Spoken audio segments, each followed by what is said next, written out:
So in this video, we will solve O-Level Mathematics Paper 1, Variant 1 for May-June 2017. So question number 1 is you have to evaluate 0.2 multiplied by 0.08. So I will convert these into fractions to make my multiplication easier. So 0.2 will become 2 over 10 because I'll move this decimal one place to the right. So I'll divide by 10. And then for 0.08, I'll have to move it to the right twice. So this will become 8 over 100, and this will be 16 over 1000. So you have three zeros, so that means you will move the decimal three places to the left since you're dividing by 1000. So 1, 2, and 3. So this will be 0.016. Part B is add one pair of brackets to make the statement below true. So you have given this 2 times 3 plus 4 multiplied by 5 equals to 70. So if I add my brackets for these two, I'll get 3 times 2 is 6 plus 5 times 4 is 20, and this will be 26, which is not true, which is not equal to 70.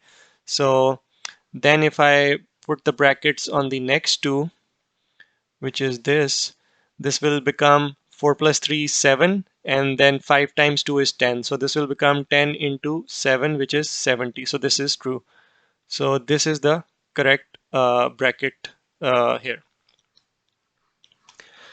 So question number 2 is find the perimeter of the shape below. All angles are right angles and all lengths are in centimeters. So you're given that this length is 6, this is 1. So this here will be 1 as well. So this is 1 as well. And you're given this side is 4. So now if you look at this side, if I bring, so my perimeter will be this plus this length here, and then all the way down. So all the boundaries will make up the perimeter of this shape. But some of the sides are unknown, like this one here, we don't know this one. But what we can do is, so if I look at this side, which is overall 6, so this length here, and this length here, and this length here, these will sum up to 6. Because if let's say suppose I move this length up and I'll bring it here. So I know that this whole length is 6 centimeters. So even though this one is unknown, but I know that the sum of these three blue lines is 6. And similarly on this side, I know that this is here and then this length here. So if I bring it to this side here, I know that this full length is given as 4. So if I remove this, I know that the sum of this green line and this green line is 4 as well. So, and similarly, if I look at this red line here and this red line here, although I don't know the individual lengths, but I know that the sum of this red line plus this red line will be 6, because if I move this down and bring it here, this becomes a single straight line which is given as 6 centimeters. So this red line and this red line will be 6. Now I can add all these sides to find the total perimeter. So let's start from this side here. This is 4. And also we also have to add these two, which are 1s, because we didn't count this side. So let me actually mark them in yellow. So this side here and this side here. So we need to add all these colored lines plus this 4 to get the total perimeter. So we know that this blue, and this blue is 6. So this is 4. So this is 4 plus this 6. Sum of these three blue lines is 6 plus this one and this one, which are these two yellow lines. So 1 plus 1. I know that this green line plus this green line is 4 plus 4. And I know that this red line plus this red line is what? 6. So this will be 6 plus 4, 10, 12, 18, and 22. So the sum is 22. So your total perimeter is 22 centimeter. Part B is on the grid below, draw a trapezium with height 4 centimeter and area 18 centimeter square. One side of the trapezium has been drawn for you. So the one side that is given is this can be the height of the trapezium, or it could be one of the parallel sides of the trapezium. But we are given that the height is 4 centimeter, but this here is 1, 2, 3, 4, 5, 6 centimeter. So this cannot be the height. This has to be one of the parallel sides. So if I'm given that the height is 4 centimeters, that means the other parallel side will be parallel to this line here. So I'm given the height is 4, so I'll draw a length of 4 at a 90-degree angle so that the height of my trapezium is 1, 2, 3, 4 centimeters. So this is 4 centimeter, the height of the trapezium. Now we need the other side. What is the other side? The length of the other side, which is parallel to this line here. So I'm given that the area is 18 centimeter square. So what is the area of a trapezium? It's 1 over 2 into height, which is 4 centimeter. So 1 by 2 into height into sum of parallel sides. So one parallel side is 1, 2, 3, 4, 5, 6 plus, let's call the length of the other side as x, and I know that the area is 18. So I can cancel this. 2 times 2 is 4 and bring this 2 to the other side. 18 divided by 2 will be 9. So 6 plus x, 6 plus x will be 9, and then x will be 9 minus 6, which is 3. So the other side of the trapezium is 3 centimeter like this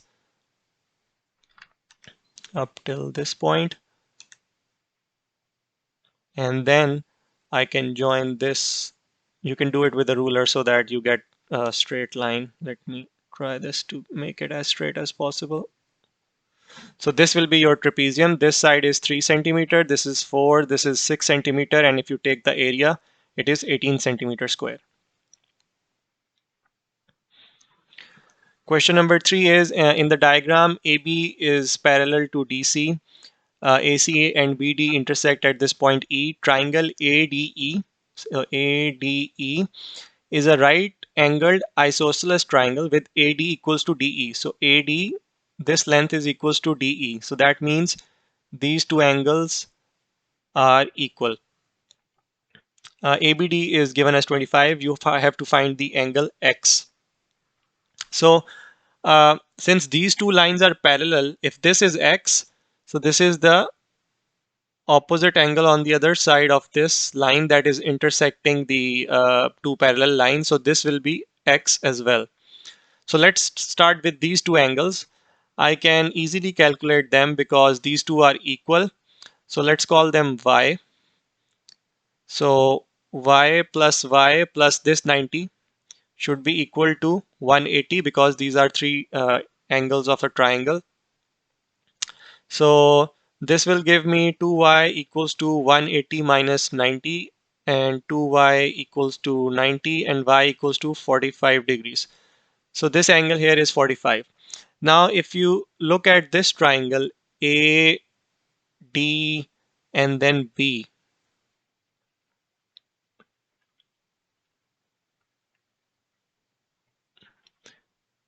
you can find this full angle here. So let me mark this in green here. So I can find this full angle, or let me try it here. So this angle here, this angle will be this plus 90 plus 25 equals to 180. So if I know this full green angle and I know this y as well, I can subtract this y from this green angle to get the value of x. So let's start with the green angle. Let's call it G. G plus 90 plus 25. So this is for the triangle ADB. Plus 25 will be 180. So G will be 180 minus 90 plus 25 is 115. So this will give you G equals to 180 minus 115 will be 65 degree. So now I can find X, which is 65, which is this full angle green, minus this Y angle. 65 minus Y will be 65 minus 45, which will be 20 degrees. So this angle X here is 20 degrees. Question 4 is express 36 as the product of its prime factors. So let's factorize 36. It's an even number, so it's divisible by 2. 2 times 18, and then you can divide by 2 again, get 9. And then 9 is divisible by 3. So 3 times 3 is 9, and then 3 times 1 is 3. So 36 can be written as 2 squared multiplied by 3 squared.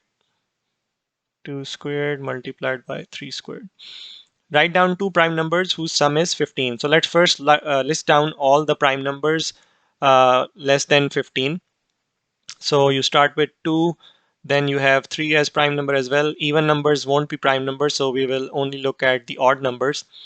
5, 7, 9 is not a prime number because it's divisible by 3. Then you have 11 and then 13. So if you look here, 13 plus 2 is 15. So your answer is 2 and 13. Question number 5 is Carl spent T minutes on his English homework. He spent 3 times as long on his math homework uh, as on his English homework. So time spent on math homework would be 3 times the time he spent on English. So on English he spent T minutes. So on math he will spend 3 times, which is 3T. And then he spent a total of 2 hours and 20 minutes on his English and math homework. So that means if you add the time he spent on English and math, you should get 2 hours and 20 minutes. Write down an equation to represent this information, hence find the value of T. So since T is in minutes, I can convert this time into minutes as well. So total time is equals to 2 hours 20 minutes, which is equals to, if I convert these hours into minutes, so I'll multiply 60 by 2 plus these 20 minutes. So I'll get 120 plus 20, which is 140 minutes. So Carl spent a total of 140 minutes doing the English and math homework. So we know that for English, he took T minutes, so T, plus for math, he took 3 times the time he took for English, which is 3T. And the total time given is 140 minutes. So 140. So 4T equals to 140, and then T equals to 140 divided by 4, which is 3s are 12, then 20, 35. So T equals to 35. Question number 6. Complete the sentences below which describe two different types of quadrilateral. A dash has two pairs of equal sides and just one line of symmetry. So which quadrilaterals have two pairs of equal sides? Square and rhombus have all sides equal, so they won't have two pairs of equal side. We have rectangle, which has two pairs of equal sides. This and this are equal, and then this and this are equal. Then you have parallelogram, which also has two pairs of sides that are equal. And then you also have kite. So for kite, these sides are equal and then these sides are equal. So it also has two pairs of sides that are equal. So, but it's also stated that the quadrilateral must have just one line of symmetry. So we know that for rectangle, we have two lines of symmetry, these two. Parallelogram does not have a line of symmetry. And for kite, we have just one line of symmetry, which is this one. So kite satisfies both the conditions. It has two pairs of equal sides and just one line of symmetry. So the answer is kite. Part B is a dash has two pair of equal sides, no line of symmetry, and rotational symmetry of order 2. So again, these are the three contenders because they have two pairs of equal sides. Rectangle has two lines of symmetry, and the kite has one line of symmetry. So only parallelogram is the quadrilateral with two pairs of equal sides with no line of symmetry. And it also has a rotational symmetry of order 2. Let me quickly show you. So this is a parallelogram. So rotational symmetry of order 2 means, so let me first show you. So if you rotate the shape full 360 degrees and the rotational symmetry is 2, so you divide the full rotation 360 by 2, you get 180 degrees. So that means the shape will repeat itself after every 180 degrees. So if you have a parallelogram like this, so if I rotate it 180 degrees, so I'm starting like this, which is similar to this shape here. So if I rotate it 180 degrees, I get the same shape back. And then another 180 degrees, which is back to full circle, 360 degree. Again, I got the same shape. So every 180 degree, the parallelogram looks exactly the same. So it satisfies all these conditions. It has two pairs of equal sides. It has no line of symmetry, and it has rotational symmetry of order 2. So your answer here is parallelogram.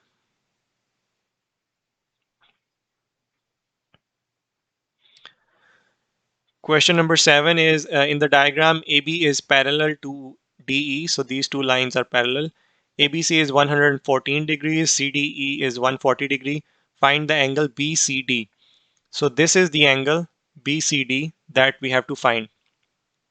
So if I draw a straight line here, in fact, let me try to draw the straight line from this.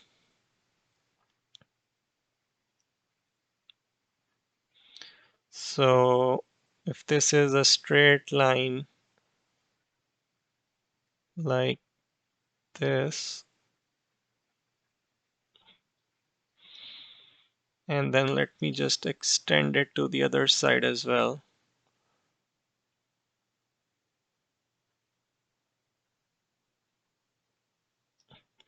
All right. So this line here will be parallel to these two lines as well. So it's parallel to AB and this is parallel to DE as well. So we know that if a line intersects two parallel lines, this 143 degree, and let me call this angle X, and let's call this angle Y. So using the property that the sum of interior angles will be 180 when a line intersects two parallel lines. So X plus 143 will be 180. So this will give you X 180 minus 143 will be 37 degrees. And then similarly, Y plus 114 will be equal to 180 as well, because again, these are two parallel lines. This BC is the line intersecting the two parallel lines. So sum of these two interior angles should be equal to 180. So Y will be 180 minus 114, which is 66 degrees. So now we know Y, we know X, we can find angle BCD as well because they lie on a straight line and the sum should be equal to 180. So angle BCD plus this angle Y, which is 66, plus this angle X, which is 37, should equal to 180 degree. So this gives you BCD equals to 180 minus, so 66 plus 37, let's quickly do it here. 7 plus 6, 13, 1 carry, 6, 3, 9, 1, 10, 103. 180 minus 103, which is 77. So angle BCD will be 77 degrees.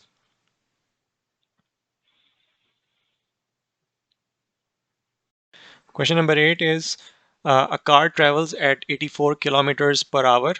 Calculate the number of meters that the car travels in 1 minute. So let's convert these into meters and minutes. So 1 hour is 60 minutes. And how much distance the car travels?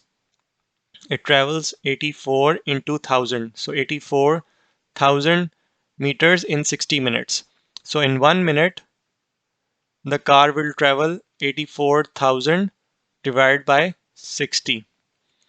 So you get cancel this out and then you divide 8,400 by 6. You get 6 times 1 is 6 to 24.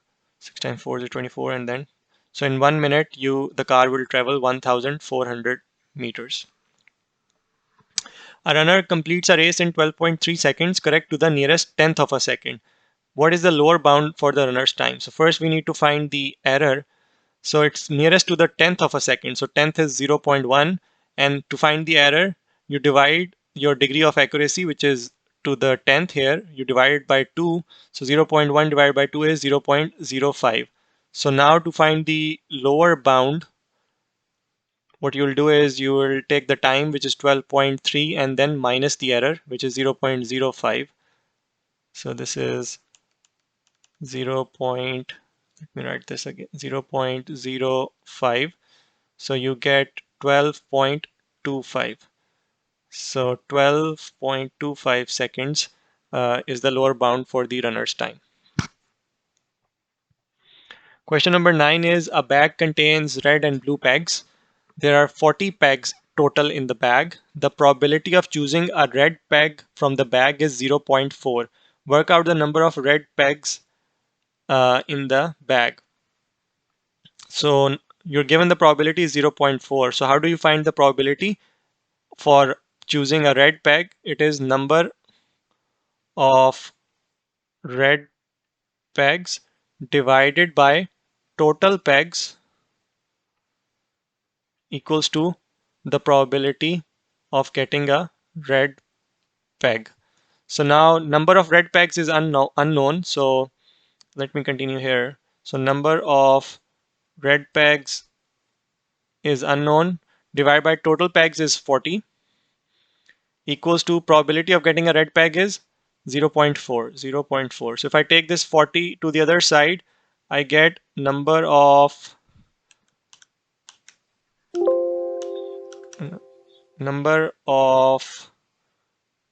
red pegs equals to 40 times 0.4, which is 16. So you have 16 red pegs in the bag. So that means the remaining 36 are blue. Part B, more red pegs are added to the bag. Work out the number of red pegs that must be added to the bag so that the probability of choosing a blue peg is 0.2. So right now, how many reds do we have? We have 16 reds. And we had 40 initially. So 40 minus 16 is 24. So that means the number of blue pegs are 24 originally in the bag before we add these more red pegs. And the probability of choosing a red was 0.4. Now we need to add more red ones. So we are adding more red here so that the probability of choosing a blue peg is 0.2. So what is the probability of choosing a blue peg? Which is number of blue pegs divided by total pegs equals to probability of choosing a blue peg. Now, how many blue pegs do we have? We have 24, and the new ones that we are adding are red. So after we add these new ones, we still have 24 blue ones in the bag. So we have 24. And then how many total pegs we have? We had 40 initially, and then we are adding more red ones. So let's call, let's say, let's call uh, one second. So let's assume that number of new pegs added equals to R. So we are adding R red pegs. So initially we had 40 plus R, which is unknown that we need to find. So now the total pegs are 40 plus R, where R is the number of new red pegs that we added. And what is the probability of choosing the blue after we have added the new ones? The probability is 0.2. We are given that after we add the new pegs, the probability of choosing blue is 0.2. Now you have this equation in R, and we can solve this to find the value. So if I take this 40 plus R to the other side, I'll get 24 plus, in fact, 24 equals to 40 times 0.2 plus 0.2 R. So 40 times 0.2 will be 8. 24 equals to 8 plus 0.2 R. If I take 8 to the other side, I get 16 equals to 0.2 R. And then R is 16 divided by 0.2, which is 160 divided by 2. So I multiplied by 10 in both numerator and denominator to remove this decimal, and then I get 80. So R is 80. So work out the number of red pegs that must be added, which is R. So this will be 80. So if you add 80 more red pegs in addition to the 40 that were already there in the bag, then after adding those, the probability of choosing a blue one would be 0.2. So question number 10 is you're given 248.367. Part 1 is write this number correct to 2 decimal places. So this is the 3 is the first decimal place, and then 6 is at the second decimal place. So we have to write it up to 2 decimal places. So the number after that is greater than equal to 5. So 7 here is greater than equal to 5. So we will round this 6 up to 7. So we will get 248.37. And then you have to write it correct to 2 significant figures. So if you start from the left side, your first non-zero number here is 2, and then the second number is 4. So 2, 4 make up the 2 significant figures, and the number after that is 8, which is greater than equal to 5. So I will round this 4 up to 5. So I will get 250. So this is correct to 2 significant figures. Part B is estimate correct to the nearest whole number the value of cube root of 8.36 plus cube root of 63.58. So I can write this 8.36 since we are rounding it to the nearest whole number. So I will round it down to 8, cube root of 8, and I know that 8 is a perfect cube, plus 63.58 can be rounded up to 64 because 64 is also a perfect cube. So you get cube root of 64, and then cube root of 8 is 2, and cube root of 64 is 4. 4 plus 2 is 6. So your answer here is 6. Question 11 is you have to solve these simultaneous equations. 2x plus 3y equals to 5 and 3x minus y equals to minus 9. So if I multiply this equation by 3 and then add them together, I can eliminate the variable y. So let me multiply this equation by 3. I get 9x minus 3y equals to minus 27. And then I will write this equation as it is here. So this is 2x plus 3y equals to 5. Now I can add them together. 9x plus 2x is 11x. 3y and minus 3y cancel out. This is 0. And then 5 minus 27 is minus 22. And this gives you x equals to minus 2. And then I can substitute this value of x into one of these equations. So let's substitute here in this first one. So I get 2x. So 2x, x is minus 2, plus 3y equals to 5. And 2 times minus 2 is minus 4, plus 3y equals to 5. 3y equals to, I take this minus 4 to the other side. So I get 5 plus 4, which is 9. So 3y is 9, and then y equals to 3. So x is minus 2, and then y is 3.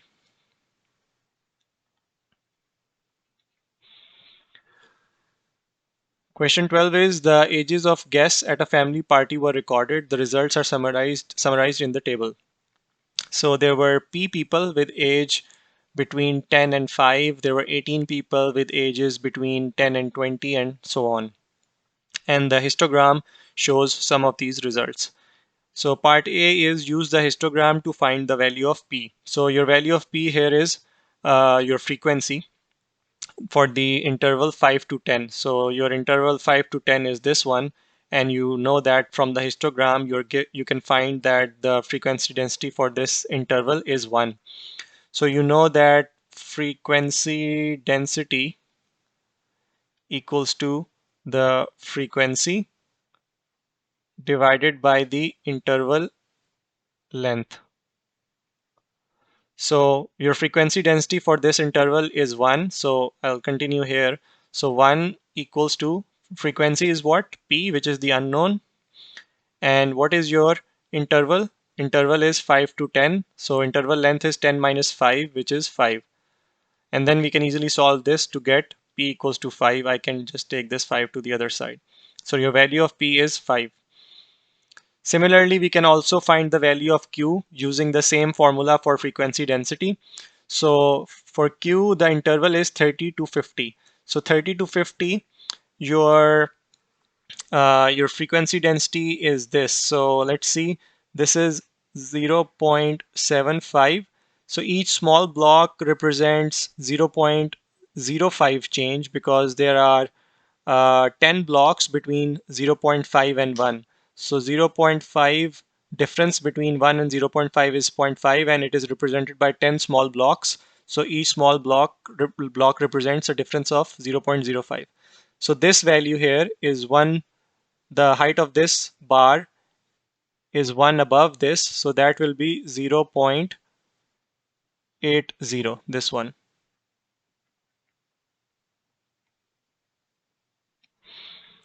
So your frequency density is 0.8, and then your frequency is Q divided by the interval length is 50 minus 30, which is 20. So Q is 20 times 0.8, which is 16. So your value of Q is 16. Part B is complete the histogram. So let me just quickly erase this. So your value missing, so that you have to draw the frequency density bar for this interval 20 to 30. So if you look here, your interval 20 to 30, the frequency is 14. So your frequency density will be, what is the frequency? 14 divided by the interval length, which is 30 minus 20. The interval length is 10. So 14 divided by 10 is 1.4. So your height here will be 1.4. So this is 1. So 1.1, 1.2, 1.25 is this middle one between 1 and 1.5. And then this will be 1.3, 1.35, 1.4. So just two blocks below 1.2, small boxes below 1.5. So this will be your frequency density, and you can complete the histogram like this.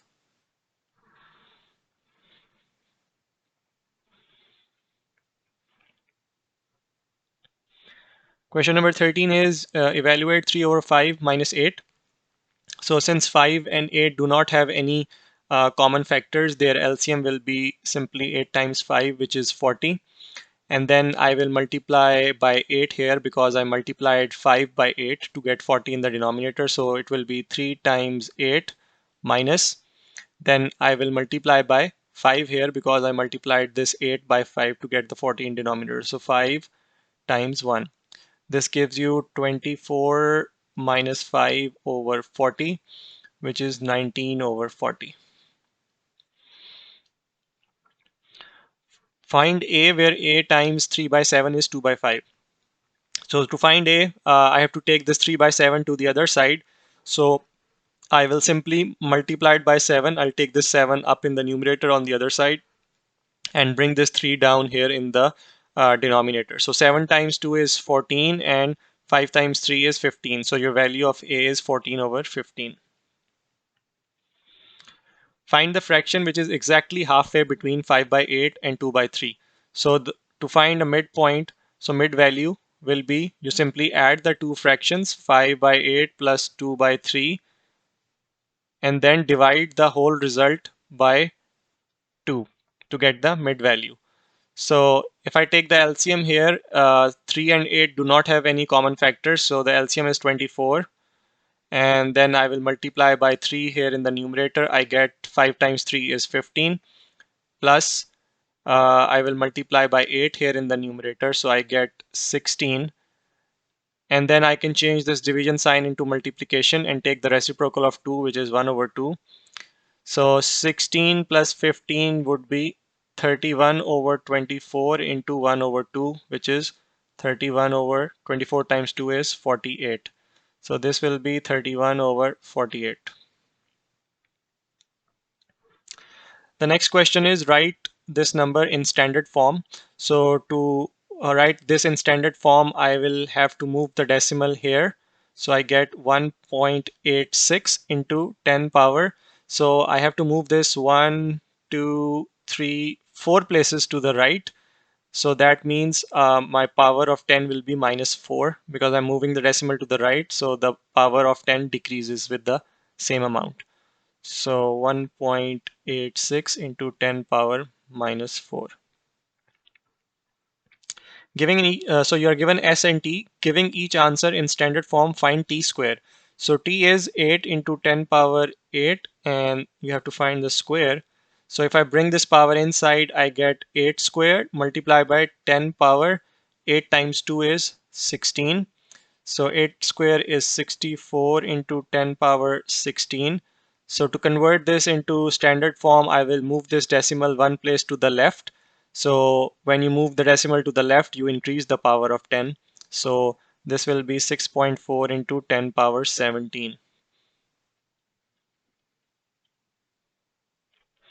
Part 2 is T minus S. So this is 1.3 into 10 power 7 minus, in fact, T is 8 into 10 power 8, 8 into 10 power 8, minus S is 1.3 into 10 power 7.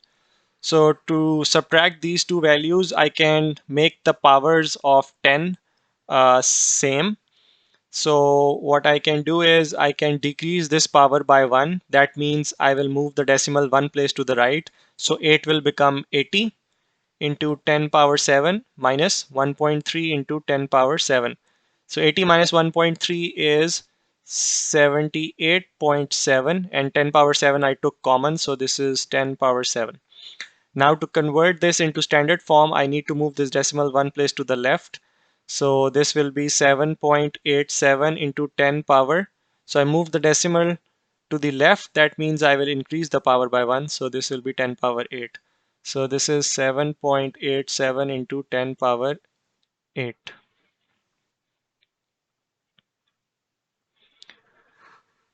Question number 15 is you're given the volume of a pyramid is this. The diagram shows a solid pyramid L cut into two parts M and N by a parallel plane to its base.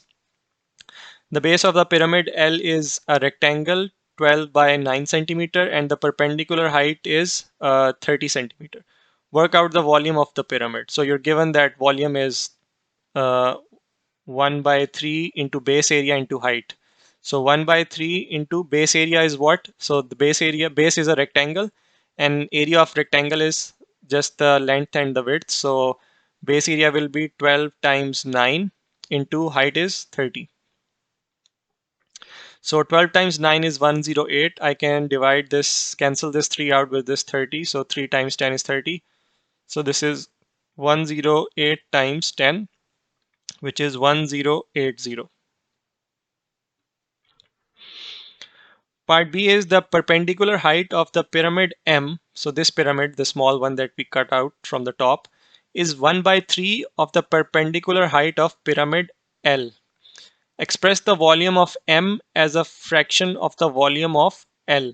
So now you're given that, so let's call the height of M HM. So let's say the height of M is, let me write small h. So small h, the height of M equals to 1 by 3 of the perpendicular height of L. So 1 by 3 of perpendicular height of L, let's call that HL. And then I can find the ratio of the two. So if I take this HL to the other side, I get HM over HL equals to 1 by 3.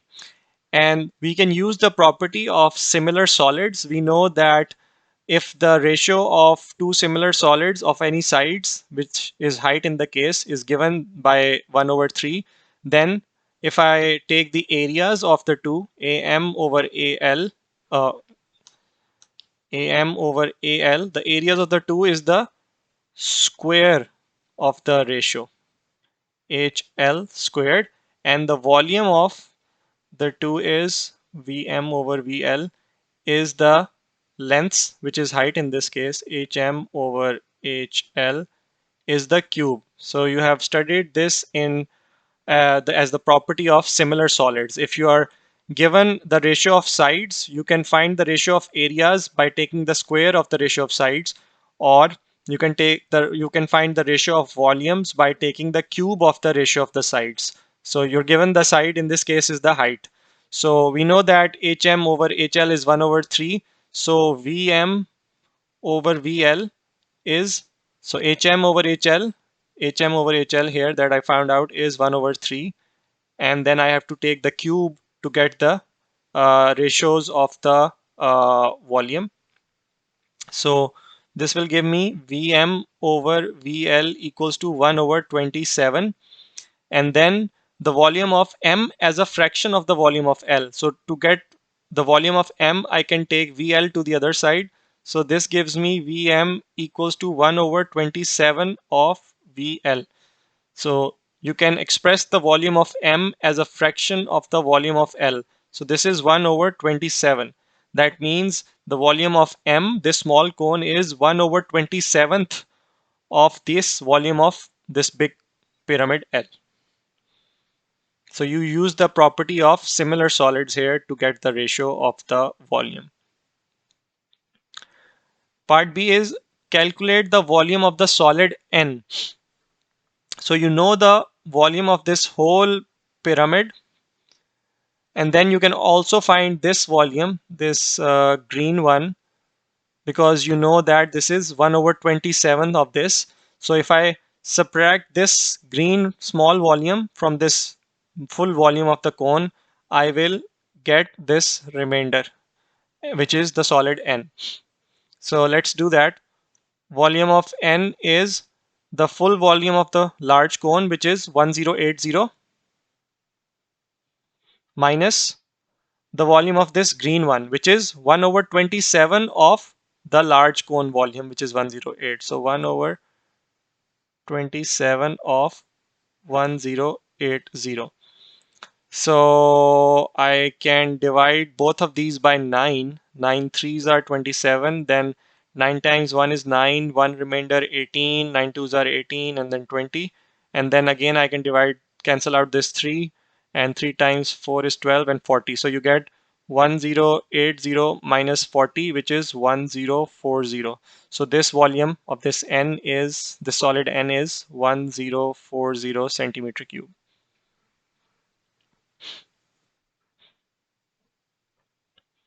Question number 16 is, given that a equals to 3 and b equals to minus 7, evaluate this expression. So 2a is 2 times a is 3 minus, and then b is minus 7. So this will be 6 minus minus becomes plus 7, which is 13. And then you have to find a square plus b square. So a square will be 3 square plus b square will be minus 7 square. So 3 square is 9, plus the square of minus 7 will be positive. Minus 7 times minus 7 will give you plus 49. So 49 plus 9 is 58. Part B is rearrange the formula to make R the subject. So to make R the subject, I can take this 5 to the other side. So I get 2R square equals to A minus 5. And then I can divide by 2 on both sides. I will get A minus 5 whole divided by 2, and then I take the square root to the other side, which becomes square root. So I get square root of a minus 5 divided by 2. So you're taking the square root of this full fraction a minus 5 over 2. So r is square root of a minus 5 over 2.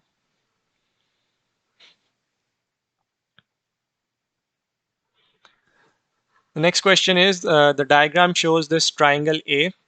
Triangle B is the image of triangle A after reflection in the line y equals to minus 1. Draw and label triangle B on the diagram. So let's first mark this line y equals to minus 1. So let me mark this in green. So this is your line of reflection, y equals to minus 1. So let's call these vertices P, Q, and R. So after reflection, P will be mapped onto P prime, Q will be mapped to Q prime, and R will be mapped to R prime. So to get the reflection, you find the perpendicular distance of each point from the line. So point P is this distance, which is 2, and this is a 90-degree angle. So this distance is 2.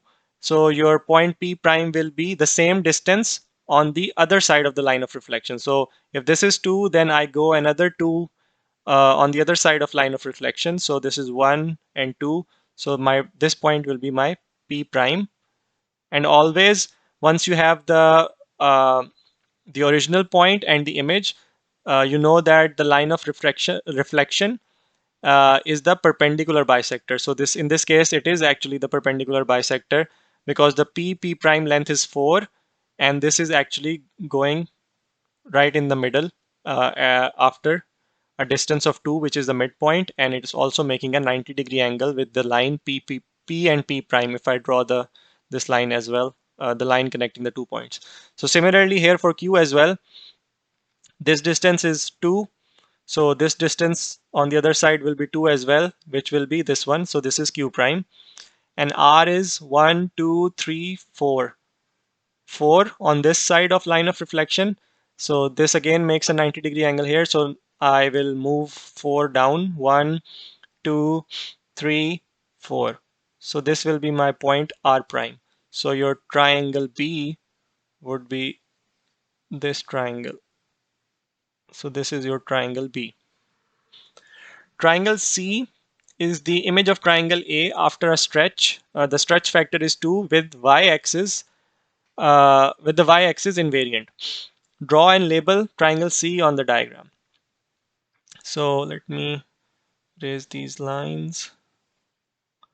So now your y-axis is the invariant line. So this is the y-axis is the invariant line, and your stretch factor is 2. So that means, so for this, let's again start with point P.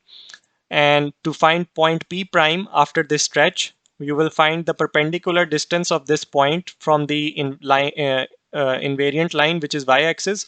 So what is the distance of P from line invariant from the y-axis is 2. And since you are stretching it by a factor of 2, your distance will be multiplied by 2. So your P prime will be a distance of 4 from the y-axis. So if this is 2, so you'll move another 2 to the right, 3 and 4. So this will be your point P prime in the same direction. Similarly for Q, Q is a distance of 3 away from y-axis. So Q prime will be a distance of 6 away. So 6 is here. So this will be your Q prime. And then R is a distance of 3. So it will be also moved away, and the distance will be 6. So this is R prime. So this is a stretch in this direction where you have stretched the triangle A to this triangle C, and the stretch is parallel to x-axis in this direction, because you see that this the vertical height of the triangle has not changed. It's still like this height is still the same after the stretch, only the horizontal lengths have changed after the stretch. So this is your triangle C here. Part 2 is find the matrix representing the transformation that maps triangle A onto triangle C. So you know that for a stretch that is parallel to x-axis, that means the invariant line is the y-axis. The the transformation matrix is K0, 0, 1. And K is your stretch factor, which is 2 in this case. So 2, 0, 0, 1 will be your transformation matrix. So 2, 0, 0, 1. Remember, this is only for the case when the stretch is parallel to the x-axis. If the stretch was parallel to the y-axis, your transformation matrix is 0, 0, oh sorry, 1, 0, 0, K, and K is the stretch factor. But since this is not the case here, we are stretching parallel to the x-axis, your transformation matrix is this, and you simply replace the value of your stretch factor, which is 2 here, in place of k to get the transformation matrix.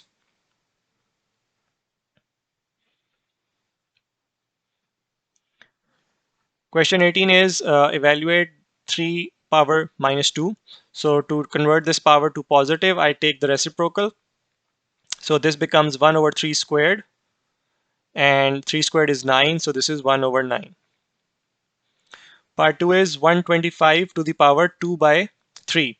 Now instead of taking the square of 125 and then taking the cube root, which will take very longer, I can see that 125 is already a perfect cube. So I can write this 125 as cube of 5. 5 cube is 125, and then you're taking the power 2 by 3. And then if I bring this power inside, it will be multiplied by this power 3. So this will be 5 power 3 into 2 over 3. So this 3 and this 3 cancel out. I'm left with this 2. So I will get 5 squared, which is 25. So your answer is 25. Part B is you have to simplify this. So what I can do is I can first simplify the fraction inside the bracket, then bring the square root inside. So I can cancel this 2. 2 times 1 is 2 and 2 times 9 is 18. So this will be just 9 in the denominator. Then for a, I have a squared here and a power 4. So this will be cancelled out, and a power 4 will be 4 minus 2 is 2. So this will be a squared. So I have a squared. And then I have b power 5 and b in the denominator. So I can take this b up. It will become b power 5 minus 1. So this will be b power 4 in the numerator, and then whole power 1 by 2. Now I can bring this 1 by 2 in. So it will be multiplied by the power of each number here inside. So b power 4 will become b squared. After I bring this in, 2 will cancel out with this 4, and I'll be left with 2 here. And then square root of 9 will be 3. And then a squared multiplied by power 1 by 2. So 2 and 2 will cancel out. I will simply get a with power 1. So your simplified answer will be b squared over 3a. So the next question is 6 squares meters of carpet cost $258. Work out the cost of 10 square meters. So you have area in square meters and then the cost in dollars. So 6 square meters is how much? 258. Oh, 258. And you have to find the cost of 10. So 10, and let the cost be x, which is an unknown value that you have to find. So since these are directly proportional, you can cross multiply like this to form your equation. So your equation will become 6x equals to 258 into 10, and then x will be 258, and then if I multiply it by 10, I'll add a 0 and then divide by 6. And then if I divide, I get 6 times 4 is 24, 118, 6 times 3 is 18, and then 0, 430. You can also use the unitary method if you don't want to use this ratio method, where you first find the cost of 1 square meters, which is 258 divided by 6. You will get the cost of 1 square meter, and then to get the cost of 10 square meter, you multiply it by 10, which is the same equation that I formed using the ratio method as well. So both will give you the same answer. Part B is Amin changes $90 into dirham. So you're given the conversion here. So dirham and dollars. So 1 dirham is 0.3, 1 dirham is $0.3, and you have to find the dirhams after converting $90. So you have $90 and you have to find how many dirham Amin receives. So let's call it X. Again, they are directly proportional. More dirham means more dollars. So you will cross multiply these. You will get 90 equals to 0.30 times x, and x will be 90 divided by 0.30, and then I can multiply by 10 in the numerator as well as the denominator to remove this decimal. So I get 900 in the numerator and 3.0, which is 3 in the denominator. So if I do this division, I get 300. So you will get 300 dirhams if you convert $90. Part C is Sabah is filling a tank with water. It takes 20 minutes to fill the empty tank when the water flows at a rate of 2.4 liters per minute. Calculate the time it will take to fill the empty tank if the water flows at a rate of 4 liters per minute. So you have a tank here and water is flowing in. So you are adding water into this tank. So if the rate of flow is 2.4 liters per minute, it takes 20 minutes to fill the water. So we can find the capacity of this tank. So let's first find the capacity. If we know the capacity, we can find the time to fill it up if the water flows at 4 liters per minute. So to find the capacity, it takes 20 minutes at a rate of 2.4. So 20 times 2.4 will give you the capacity of the tank. So this is 2.4 into 2 will give me 48 and then the 0. So, and then you have one decimal, so it is 48 liters is the capacity of the tank. Now time to fill will be equals to your rate of flow is now 4 liters per minute. So your capacity is 48 liters and you're filling it at a rate of 4 liters per minute. So it will take you 12 minutes. For ones are 4, for twos are 8. Yeah. So it will be 12 minutes. The time will be 12 minutes to fill the tank if you are the flow rate is 4 liters per minute.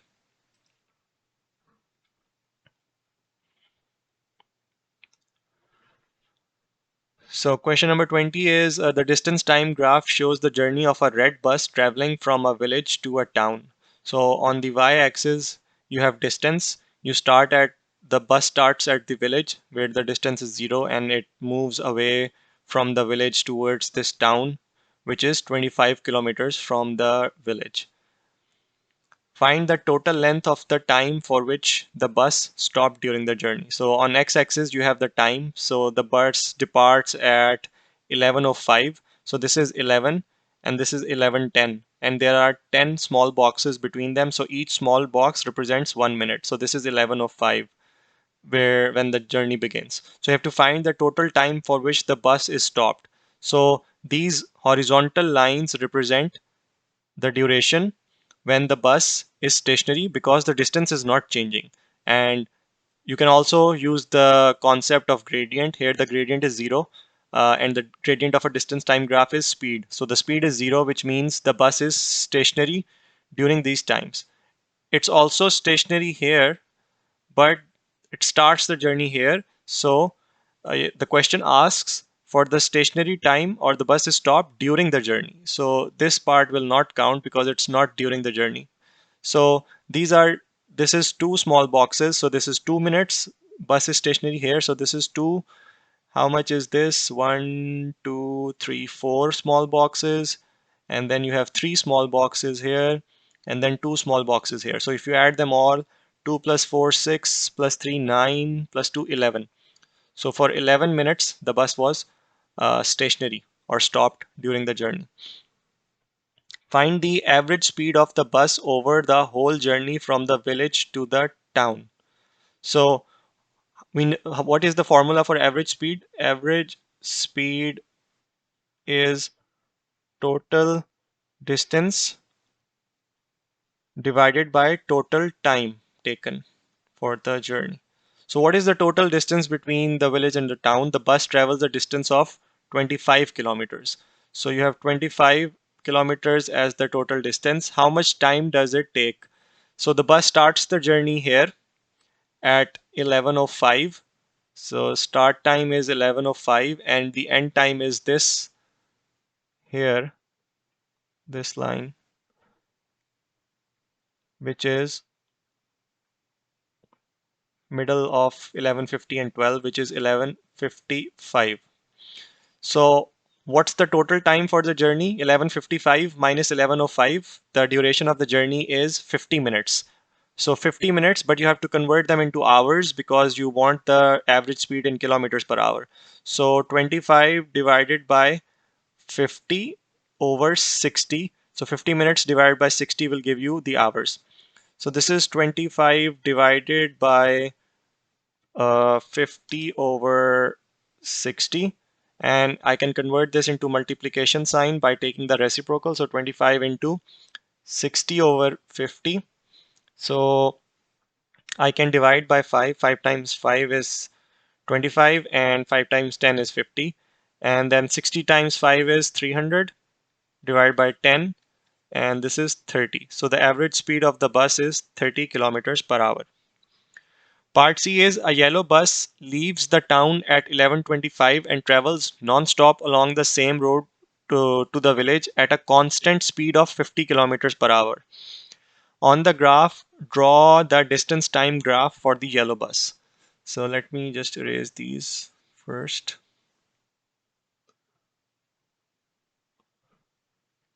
So the yellow bus starts at 11:25. So 11:25 is here, but it starts from the town, which is 25 kilometers from the village. So at 11:25, the distance of the bus of the yellow bus from the village is 25. So this will be your starting point. At 11:25, the distance is 25, and it reaches. So it's constant. It travels at a constant speed of 50 kilometers per hour. So if the speed is 50 and you know that the distance is 25, how much time will it take? So time for the journey, and it says it's a constant speed of 50. So the yellow bus never stops or changes its speed. It's constant speed of 50 kilometers per hour, which means your distance is 25 and your speed is 50. So the time taken will be 1 by 2 hours, which is 30 minutes. So if it's starting at 11:25 here, 11:25, and it takes 30 minutes. So that means it will arrive at the village at 11:25 plus 30. So 11:25 plus 30 will give you 11:55. So this is 11:55. So this is your end of journey. And since it's traveling at a constant speed of 50 kilometers per hour, that means it's a straight line because the gradient is constant. You know that the gradient for the distance time graph is speed. So the speed is constant, so the gradient will be constant, which means it will be a straight line. So let me try to draw a straight line that connects these two points here like this. So this will be your distance time graph for the yellow bus. And the second part is, at what time does the yellow bus meet the red bus? So this will be the intersection of the two graphs. How? So let me help you visualize here. So if this is the village and then here's the town, and the distance between them is 25 kilometers. 25 kilometers. And the red bus, where's the red? Yeah, this red bus is traveling in this direction from the village to the town, and it's represented by this black distance time graph.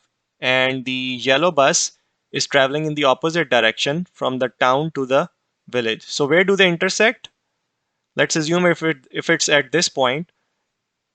So this is the point where they meet, and at this point their distance from the village is same. At this point, the red bus is here and the yellow bus is here, and they are at the same distance from the village.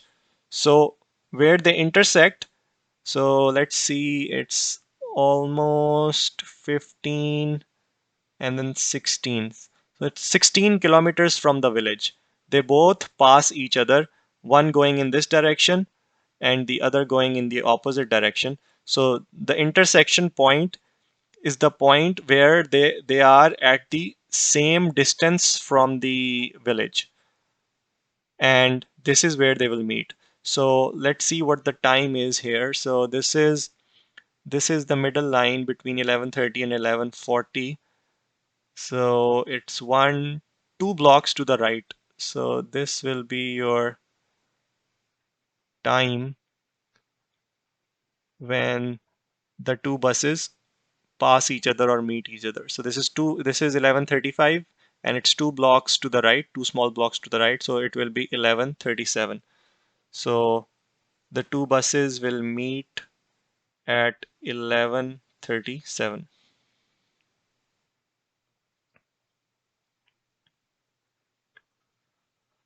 So question number 21 is, in a sports club, you're given some members play basketball, cricket, and some play football. And then there's some that play both sports. And there are 5 members that play all 3 games and 8 members that play none of these games. So you're given the Venn diagram. So F is the set of people who play football, C is cricket, and B is basketball. So we start with the middle here. We have 5 members that play all 3 games. So you have 5 people here in the intersection of all three, football, cricket, and baseball. And then you have 8 members that play none of these games. So 8 people are outside of all these three. And then we can start filling up the other intersections. So football and cricket, this one, how many people play football and cricket? 11 play cricket and football. So 11 people in this full intersection, but out of the 11, 5 play all three. So how many will play only football and cricket? 11 minus 5, which is 6. And then let's look at this region, this intersection region. This is the number of people that play football and basketball. So how many do we have for football and basketball? We have 6 that play football and basketball. But out of those 6, 5 play all three, football, basketball, and cricket. So how many play only football and basketball? 6 minus 5, 1. And then this is the last intersection between cricket and basketball. So how many play cricket and basketball? 9.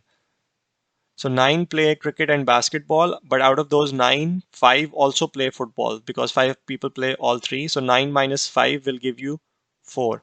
So 4 people uh, play only cricket and basketball. Now let's look at this region, this set of people who play football. So we have 16 that play football, but out of those, these play cricket, these play all three, and these play football and basketball. So this region will be 16 minus 6 minus 5 minus 1. So 16 minus 6 is 10, 10 minus 5 is 5, and 5 minus 1 is 4. So 4 people play only football. And then let's look at the set of cricket. So 28 play cricket, but out of those 28, 6 play football, 5 play all three, and 4 also play basketball. So how many people play only cricket? 28 minus 6 minus 5 minus 4. 28 minus 6 is 22. 22 minus 5 is 17, and then 17 minus 4 is 13. So 13 people only play cricket. So now let's look at basketball here. So you have 24 people who play basketball, but one person also plays football. 5 people play all three, and then 4 people play cricket and basketball. So how many people play only basketball? 24, which is the total number of players playing basketball, minus 1, which is 23. 23 minus 5 will be 18, and then 18 minus 4 will be 14. So you have 14 people who only play basketball. Part 2 is work out the total number of members in the club. So the total number of members in the club will be just the sum of all these numbers. So let's start. 6 plus 4 is 10, 10 plus 5, 15, 15 plus 1, 16, 16 plus 4 is 20, 20, 30, 40, 44, 47, 47 plus 8 will give you 55. So total members are 55. So you added all these numbers here to get the total number of members in the club. Part B is, in another sports club, the number of members playing basketball, cricket, and football are shown in the Venn diagram. Find the number of people that are in F complement. So this is your set F here, and you have to find the number of people that fall in the set of F complement. That means everything outside of this F set. So how many people are there outside? 20 plus 11 plus 5 plus 4.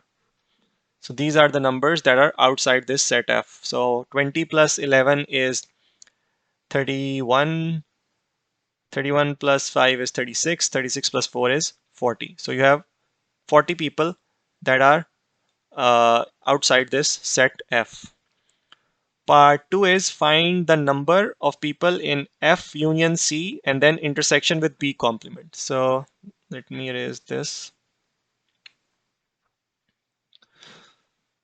So let's first see what is F union C. F union C is this set here. This is C and this is F. So you have to do a union of the two sets. That means everything in F and C. So this is everything in F and C. So this red region is F union C. Now you have to find the intersection of this red region with B complement. So let me first mark B so that we can easily visualize what is B complement. So this is B. So B complement will be everything outside of this circle shown in B. So you have to find the intersection of this red region with the region outside this green. So what is the intersection of red and this green or B complement? So this is the intersection here. Everything outside of this green and everything inside of red. We won't include this region here. So this will not be included because this is part of B. We are only interested in B complement. So everything that I'm marking in yellow is the intersection of this red region intersecting with this B complement. So this yellow region is the uh, region represented by this expression. And then you have to find the number of people in this region. And this, remember, this 4 is not included because this 4 is not part of this F union C.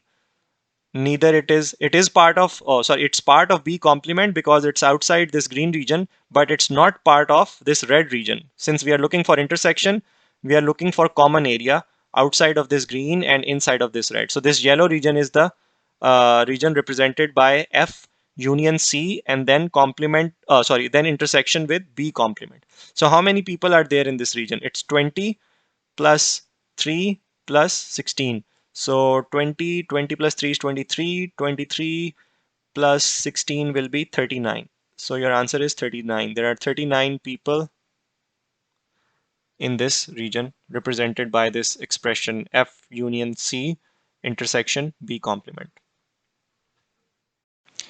The next question is the diagram shows a line segment AB with point A as on 2, 3 and B coordinates are 5 and 4. Find the coordinates of the midpoint of AB. So midpoint is you add the x coordinates and divide by 2 to get the x coordinate of the midpoint, and you do the same for y coordinate as well. You add the two y coordinates and divide by 2 to get the midpoint. So the x coordinates are 2 and 5. So this will be 2 plus 5 over 2. And the y coordinates are 3 and 4. So this will be 3 plus 4 over 2. And 5 plus 2 is 7. 7 divided by 2 is 3.5. And 4 plus 3 is again 7. And then 7 divided by 2 is 3.5. So the coordinates of the midpoint of AB are 3.5 and 3.5. Part B is AB is mapped onto CD by translation -3, 1. Find the coordinates of C. So AB is mapped onto CD. That means point A is mapped onto point C here. And then point B is mapped onto point D. So you have to find the coordinates of C. So C is the image after the translation of point A. So C coordinates will be simply if I write the column vector for this point A, which has coordinates 2 and 3. So the column vector will be 2, 3. And for translation, I can simply add the translation vector to get the image after translation. So translation vector is -3, 1. So my point C, which is the image of A after translation, will be 2 minus 3 will be -1, and 3 plus 1 is 4. So the coordinates of C are -1 and 4. Part C is AB is mapped onto FG by a rotation of 90 degree clockwise with center 1, 4. Find the coordinates of G. So since AB is mapped onto FG, that means again A is mapped onto F and point B is mapped onto G after the rotation. So the center of rotation is 1, 4. So 1, 4 is this. So to rotate, to find the coordinates of G, I have to rotate point B around this center 90 degrees clockwise. So how do you do the rotation? You simply connect that point to the center of rotation, which is represented by this line here. So this is the line that basically connects my point B that I am trying to rotate with the uh, center of rotation, which is 0.14. Now I have to rotate it clockwise. So you're given that rotation is clockwise. That means it will be in this direction, clockwise direction, and 90 degrees. So if I rotate it clockwise 90 degrees, so at this point, I will place it here. So my 180 is 0 in this case, and this will be my rotation. So 90 degree will be in this direction. So you so this is how you will do the reflection. So this is pretty straightforward because 90-degree rotation, obviously you can visualize it straight away because it's pretty easy. If it's parallel to x-axis, this line, the other line after 90-degree rotation will be in this direction parallel to y-axis. So this will be a 90-degree angle and the rotation is clockwise. So now you have to find G, which is 90 degree in this direction. So the distance of G will be the same as the distance of B from the center of rotation. So what is the distance of B from center of rotation? It's 1, 2, 3, 4. So this will be 1, 2, 3, and 4. So you will end up at this point. This will be your point G. So the coordinates are 1 and 0. 1 and 0. So this will be the coordinates of G, which we get after we rotate B 90-degree clockwise with center 1, 4. Part D is find the equation of line AB. So equation of a line is given by y equals to mx plus c. So you can find the gradient because you know the 2 points, the coordinates of 2 points A and B. Once you have the gradient, you can substitute any point 2 and 3 or 5 and 4 into the equation. So x and y values to get the value of c. To get the equation of line AB. But I'll use a straightforward method, which is y minus y1 equals to gradient, which is y2 minus y1 over x2 minus x1 into x minus x1. So here I can directly find the equation. So let's call any of this, let's call A, the coordinates of A as x1 and y1, and coordinates of B as x2 and y2. It doesn't matter, you can have them other way around as well. You will get the same answer. So y minus y1. y1 is 3. Y minus 3 equals to y2 minus y1, which is 4 minus 3, over x2 minus x1 is 5 minus 2, multiplied by x minus x1 is what? 2. Now I can, let me continue up here. So y minus 3 will be equal to 4 minus 3 is 1, and then 5 minus 2 is 3, 1 over 3 into x minus 2. So y minus 3 will be equal to, if I open up this bracket, I get 1 over 3x minus 2 over 3. And then I can bring this 3 to the other side. So this becomes y equals to 1 by 3x minus 2 over 3 plus 3. And then if I take take the LCM here, so I'll continue up here. If I take the LCM, I get y equals to 1 over 3x. My LCM will be 3. So LCM is 3 minus 2 plus this will become 9 because I multiplied by 3 in the denominator. So I'll multiply this 3 by 3 as well. So 3 times 3 is 9. So you get y equals to 1 over 3x minus 2 plus 9 will be plus 7 over 3. So this will be your final equation for the line AB. The next question is OPRQ is a parallelogram and S is a point on PR such that PS ratio SR is 1 ratio 3. So PS is this. This is, if this is one part, then this is 3 parts, and this whole line will be a total of 4 parts, 3 plus 1. So PS is 1, SR is 1 ratio 3, and then total PR will be 4. So these are divided into parts. And then you're given OP is P and OQ is vector Q. So express PQ in terms of P and Q. So using the head to tail rule, I can go in this direction, PO plus OQ. So I can write PQ as PO plus OQ. What is PO? PO is minus P because P is in this direction. So in the opposite direction, you will have minus P plus OQ is Q. So your PQ is Q minus P. Part 2 is express QS as simply as possible in terms of P and Q. So this is QS that we have to find, right? So what I can do is I can write it as this vector QR, which is also P, since this is a parallelogram. You're given this is a parallelogram. So if this is P, and this whole vector RP is minus Q because Q is in this direction. So in this direction, it will be minus Q. So I can write QS will be equal to QR plus RS.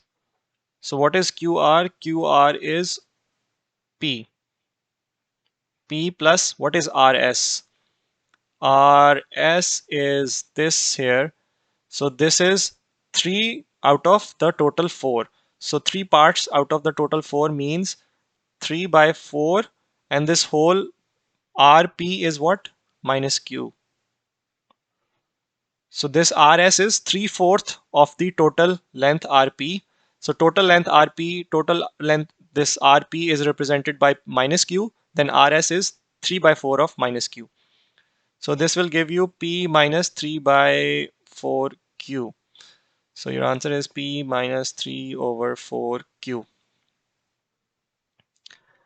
Part B is T is a point on QS extended such that QT equals to 4 by 3 QS.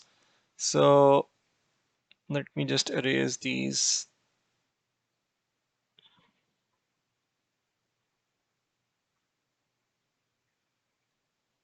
Okay, so QT is an extension of QS. So this is QS, and if you extend it a bit further, you land at a point T such that this QT is 4 by 3 of QS. So this is numerator is greater than the denominator. So that means QT is greater than this QS length 4 by 3 times, which is 1 point something times QS. So this is greater than QT is the length of QT is greater than QS. So you extended QS to get to this point T.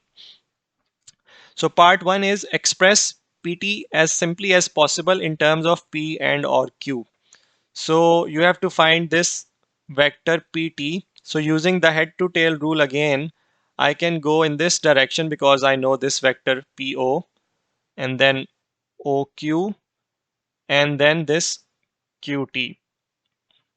So my PT will be PO plus OQ plus QT. This will give you PT. So what is PO? PO is negative P because P is in this direction. So this is minus P plus what is OQ? OQ is Q plus Q. What is QT? So you know that QT is 4 by 3 of QS and you have already calculated QS in the previous part. So this is QT is 4 by 3 times QS. What is QS? QS is this P minus 3 by 4Q. P minus 3 by 4Q. So this will be equal to minus P plus Q plus, I open this bracket, I get 4 by 3P minus 4 by 3 multiplied by 3 by 4. So this 4 cancel out, and this 3 and this 3 cancel out. So I get simply minus Q. And then this plus Q minus Q is 0. So I get minus P plus 4 by 3P. Now if I take the LCM, I get 3, and this becomes minus 3P plus 4P. And then this is 4P minus 3P will be P by 3. So this vector PT is P over 3. Part 2 is what can you conclude about the points O, P and T? So points O, P and T is this point here. So we know that this vector PT is what? 1 P by 3. So this vector PT is 1/3 the length of OP. And since there is no Q in this vector PT, that means this actually is a straight line because vector PT is P by 3. That means if you extend this line from P, point P, another 1/3 of this vector P, I will land at point T. That means all the points, this O, O, P and T, they all lie on a single straight line. So that means O, P, T are collinear, which means these 3 points lie on the same straight line, or this is the same vector P. If you extend it further in the same direction, you pass through this point T as well. So these 3 are on the same line. So they are collinear.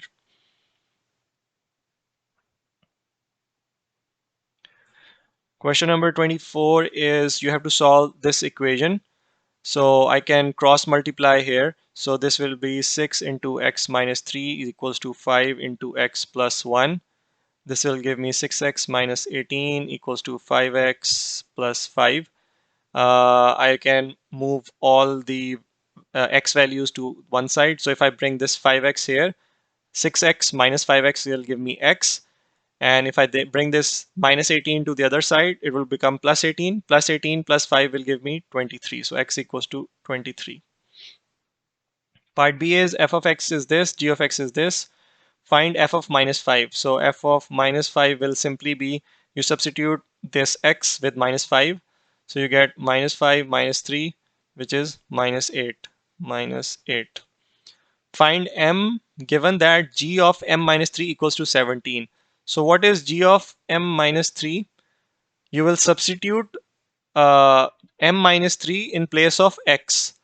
So you have x here, so I will substitute m minus 3 and then take the square because this is x square. So this is m minus 3 whole square plus 1. And you're given that g of m minus 3 is 17.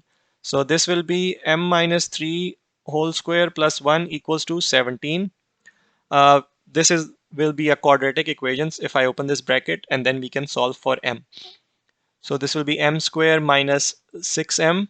Using the formula a minus b whole square is a square minus 2ab plus b square, which is 3 in this case. So 3 square is 9 plus 1 equals to 17.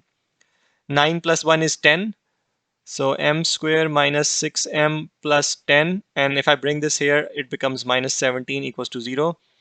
M square minus 6m, this will be plus 10 minus 17 will give you minus 7 equals to 0. And then I'll continue up here. So 7 has minus 7 multiplied by plus 1 here. The coefficient of m squared is 1 here. So this you will get minus 7 times 1 equals to minus 7. So you have a negative sign. That means you have to find factors of 7 that when you subtract, you get 6, minus 6. So what are the factors of 7? 7 only has two factors, 7, and then you get 1. 7 times 1 is 7. So you will get m square minus 7m plus m. I can write this minus 6m as this, and then this minus 7 as it is equals to 0. So minus 7m plus m is minus 6m, and minus 7m minus 7 times minus 7 times plus 1 is minus 7. So now I can take m common here, so m into m minus 7, and there's nothing common, so I take 1 common. M minus 7 equals to 0. So this is m minus 7 times m plus 1 equals to 0. So that means m minus 7 equals to 0, or m plus 1 equals to 0. So this gives you m equals to 7 or m equals to minus 1. So m is 7 or minus 1. If you want, you can also use other methods such as completing square method or the quadratic formula here to solve this quadratic equation. So whichever method you find easier, you can use those and you will get the same answer. So this is the end of May-June 2017, paper 1, variant 1 for O-level mathematics.